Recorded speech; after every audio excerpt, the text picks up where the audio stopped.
Air space को secure रखने के साथ ही एरियल ट्रांसपोर्टेशन प्रोवाइड करवाना किसी भी कंट्री की एयर फोर्स का इम्पोर्टेंट काम है। किसी भी कंट्री के लिए मिलिट्री के लॉजिस्टिक्स काफी इंपॉर्टेंट है और इंडिया लॉजिस्टिक्स को ट्रांसपोर्ट करने के लिए रेलवेज और एयरवेज का सहारा लेती है और यहाँ पर IAF के heavy lift cargo transport aircraft काम आते हैं। एक बार बेस लोकेशन पर रिक्वायर्ड मटेरियल के ऑफलोडिंग के बाद इनको ट्रक्स या फिर हेलीकॉप्टर्स की मदद से रिमोट एरियाज में भेजा जा सकता है। IAF की ट्रांसपोर्ट एयरक्राफ्ट फ्लीट को ration, weapons and equipment delivery के साथ ही एनिमी टेरिटरी में कमांडो को ड्रॉप करने के लिए, VIP और VVIP ट्रांसपोर्टेशन के लिए, डिजास्टर रिलीफ ऑपरेशंस में, मेडिकल इवैक्यूएशन और as a medical ambulance use किया जाता है। और इन सभी डिफरेंट रोल्स को परफॉर्म करने के लिए IAF के पास डिफरेंट ट्रांसपोर्ट एयरक्राफ्ट मौजूद हैं, जिसे हम आगे एक एक करके देखेंगे। IAF में इंडक्टेड सभी ट्रांसपोर्ट एयरक्राफ्ट को हम स्ट्रेटेजिक और टैक्टिकल एयरलिफ्ट कैटेगरी में डिवाइड कर सकते हैं और इन ट्रांसपोर्ट एयरक्राफ्ट में से कुछ एयरक्राफ्ट को तो IAF कई सालों से यूज कर रही है, जिसके कारण उन्हें मेजर अपग्रेड या फिर रिप्लेस करने की सख्त जरूरत है। पुराने हो गए एयरक्राफ्ट को अपग्रेड और रिप्लेस करने पर हमने पास्ट में IAF और HAL के बीच कॉन्फ्लिक्ट भी देखा है, जिसको हम वीडियो में आगे देखेंगे। पर पहले एक एक करके IAF के ट्रांसपोर्ट फ्लीट को देखते हैं। C-17 Globemaster. C-17 Globemaster US air force का लार्जेस्ट मिलिट्री ट्रांसपोर्ट एयरक्राफ्ट है, जिसे 1980s में US एरोस्पेस कंपनी बोइंग ने मैन्युफैक्चर किया था। ये very heavy lift transport aircraft type है, जिसे स्ट्रेटेजिकल और टैक्टिकल दोनों रोल्स के लिए यूज किया जा सकता है।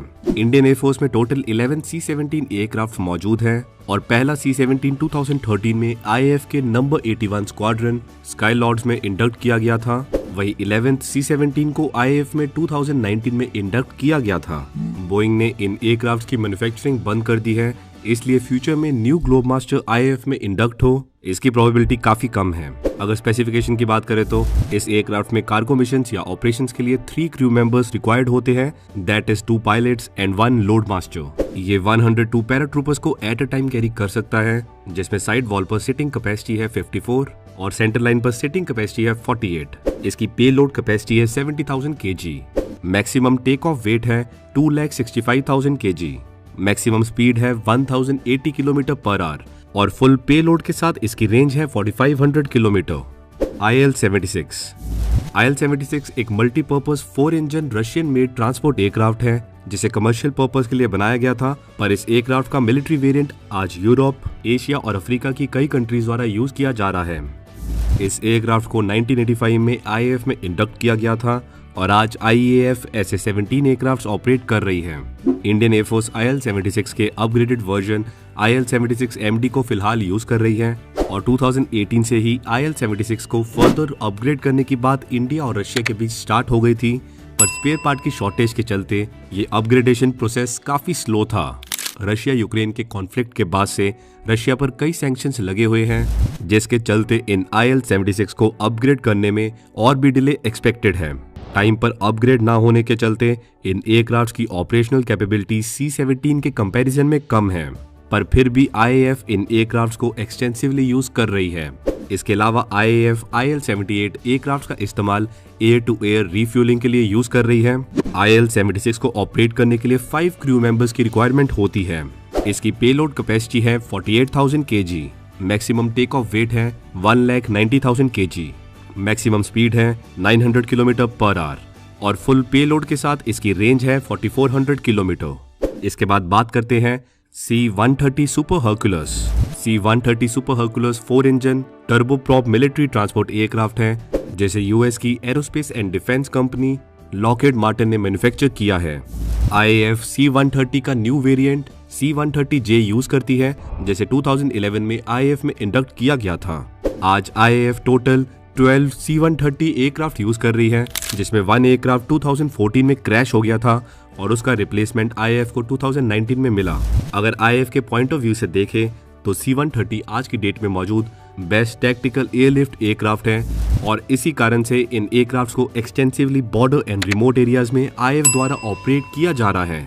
C-130 सुपर हर्कुलिस को ऑपरेट करने के लिए 3 क्रू मेंबर्स की रिक्वायरमेंट होती है, that is 2 pilots and 1 load master. ये 64 पैराट्रूपर्स को एट ए टाइम कैरी कर सकता है। इसकी पेलोड कैपेसिटी है 20,000 kilogram. Maximum take off weight है 70,307 kg। मैक्सिमम स्पीड है 670 किलोमीटर पर आवर और फुल पेलोड के साथ इसकी रेंज है 4400 kilometre. Antonov AN-32। AN-32 turboprop twin engine military transport aircraft है जिसे एंटनव द्वारा डिजाइन किया गया है और इसको एडवर्स वेदर कंडीशंस में भी जरूरत पड़ने पर यूज किया जा सकता है।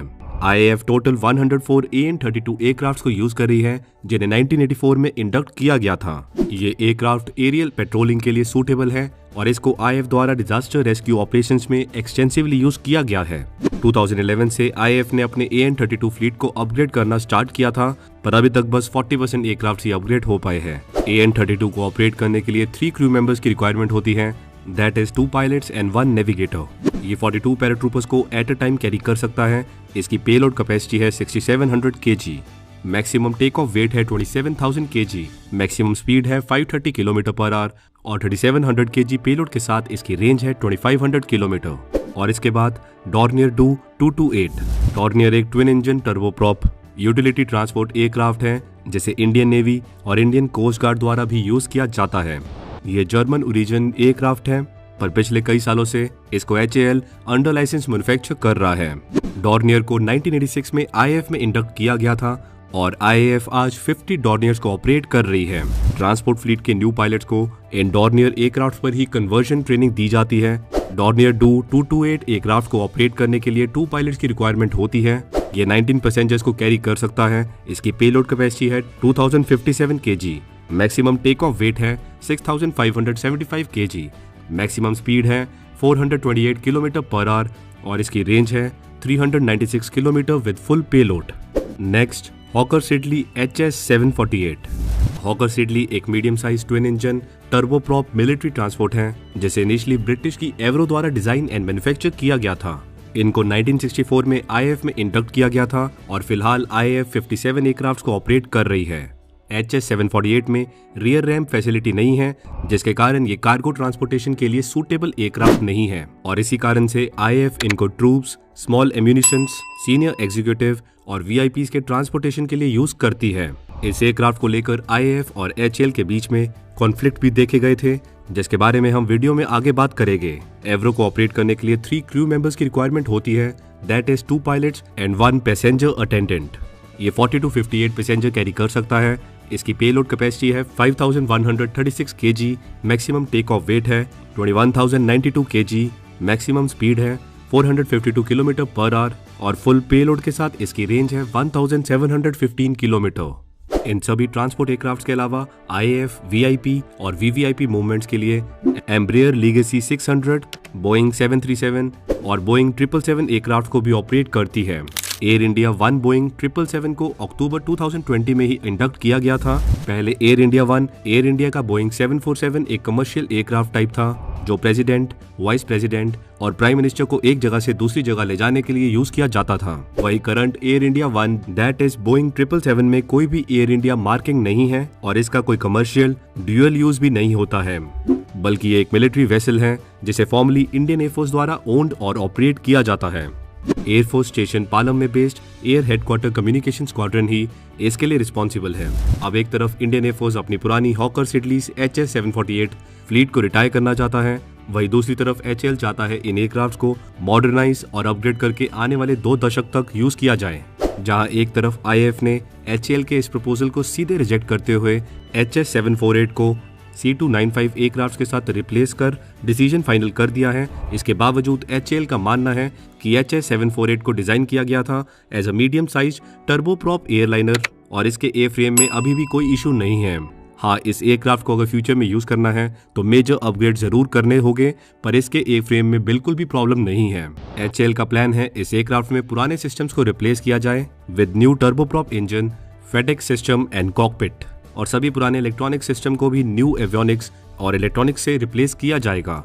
HAL के इस प्रपोजल के बाद इंडियन एयरफोर्स को ये प्लान बिल्कुल रेलेवेंट नहीं लगा, क्योंकि HS-748 इन अपग्रेड्स के बाद भी रियर रैंप ना होने के कारण VVIP और ट्रूप्स ट्रांसपोर्टेशन रोल के लिए ही लिमिटेड रहेगा और इसको AN-32 या C295 ट्रांसपोर्ट एयरक्राफ्ट की तरह कार्गो ट्रांसपोर्टेशन के लिए यूज नहीं किया जा सकेगा। इसलिए IAF इन एवरो एयरक्राफ्ट को C295 एयरक्राफ्ट से रिप्लेस करना चाहती है और लास्ट ईयर सितंबर में कई साल से पेंडिंग पड़ी $3 बिलियन की डील को क्लियर कर दिया है, जिसके तहत इंडियन एयरफोर्स के लिए 56 Airbus C295 MW transport aircraft procure किए जाएंगे।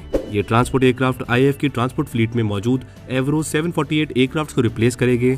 कॉन्ट्रैक्ट साइन करने के 48 मंथ में 16 C295 एयरक्राफ्ट को फ्लाई वेव कंडीशन में डिलीवर किया जाएगा। वही बाकी के 40 एयरक्राफ्ट इंडिया में ही मैन्युफैक्चर किए जाएंगे by Tata advance system limited within 10 years of signing the contract. Airbus C295 transport aircraft Russian made AN-32 aircraft से काफी बेटर है in terms of carrying capacity, reliability और साथ ही ये एयरक्राफ्ट कैपेबल है for short take off and landing. इस बात की काफी ज्यादा पॉसिबिलिटी है कि फ्यूचर में HAL को ही इन एयरक्राफ्ट को मैन्युफैक्चर करने का लाइसेंस मिल जाए, और अगर ऐसा हो जाता है तो IAF अपनी AN-32 फ्लीट को भी C295 ट्रांसपोर्ट एयरक्राफ्ट से रिप्लेस कर देगी।